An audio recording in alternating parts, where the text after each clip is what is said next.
that. They just, whatever they have, they is easier for them to think, okay, whatever little I have, let me just provide for food, immediately, and, put the family planning agenda to the back burner. On hold. Can you take us through some of the family planning methods that are available to, couples now? Okay. I mean, generally we classify the methods as the traditional methods, but also we have the modern methods. Perhaps we just focus on the more modern methods. The issue of HIV and AIDS had promoted the use of condoms. So we now know it's more popular than, and I think most people are now aware of the use of condom, both as a contraceptive product, but also in preventing sexually transmitted infections. A lot of women are also aware of the pills. There are two types of pills. You have the combined pills, and then you have the progesterone-only pills. Then you have the injections, which are hormonal-based. Then you have the implants.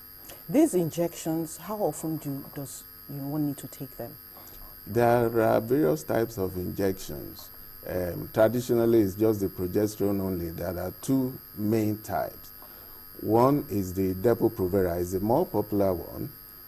It's taken every 3 months. There is Noristerate, which is taken every 2 months. But lately, we now have a combined injection which can be taken on monthly basis.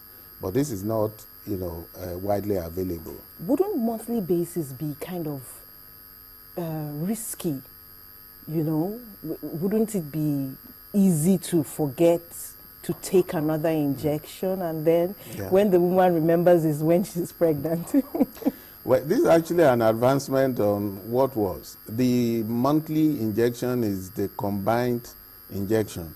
It tends to... It's like the Depo and the Noristerate together? No, it's different from the Depo and Noristerate. Depo and Noristerate are based on progesterone. Okay. But the monthly injection is based on the combined oral contraceptives. It's, similar content. And those are daily so pills? Instead of having to take a pill daily, you may well have a jab monthly. Okay. So it partly solves the problem of forgetting and all that, and convenience.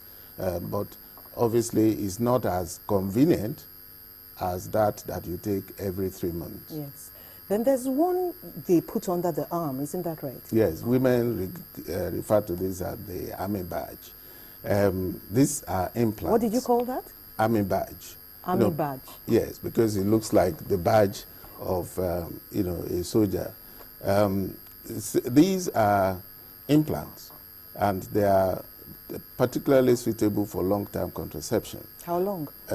Some last for 3 years, and some last for up to 5 years. So they are, they contain progesterone, and they are very effective, very convenient, because once it is in, the woman doesn't need to think about contraception for another 3 to 5 years. Now, is it true that there are some women who have a very short fertility range? Let me put it that way.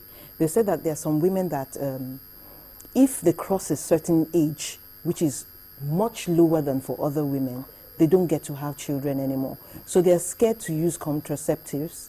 They want to have all their children at once, and then they can think of contraceptives. Are there those kind? Are people like that? Do they exist? Well, human beings are biological objects, and there is wide variation there. I think by the time a woman reaches menopause, then the idea of conception, unless through assisted means, become, impossible. The age of menopause varies very widely. Normally,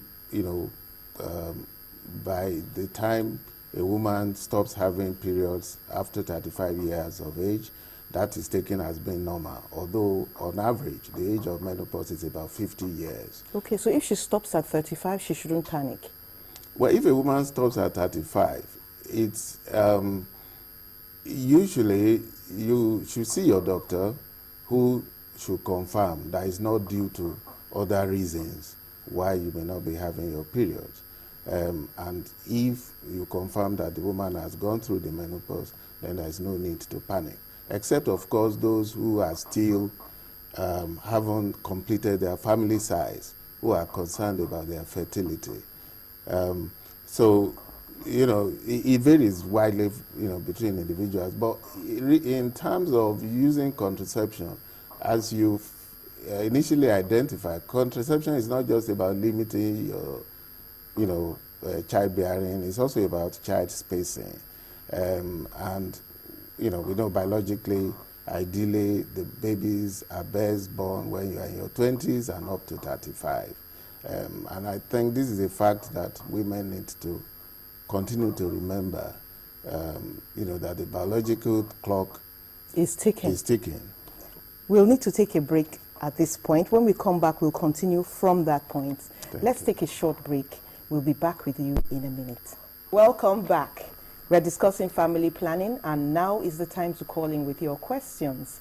Questions about all those contraceptives, when you should start, and on and on. The number to call is 01-2206-842. That's 01-2206-842. Now, doctor, this you were talking about a woman thinking, you know, planning, knowing that the best time to have children is between the 20s and 30s. Would you say then that a woman shouldn't think too much about contraception until she's maybe 35? Or is it possible for those women who have a short fertility range to know so that they can be informed about how to space their families? Okay. You know, I think it would be wrong to say that a woman shouldn't think about contraception until she reaches the age of 35. You know, because individual situations are very different. There are those, even in teenagers, who might want to use contraception to delay their fertility, and there are those who already are having children who want to space their children, you know, childbearing. So, you know, contraception can be tailored to meet the individual needs. On the other hand, you asked, the second question was that...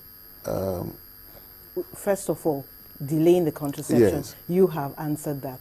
Then is it possible for a woman to know her fertility range, whether so that she will be short, advised about how to have children? It is pretty difficult. While you may look at, you know, family history,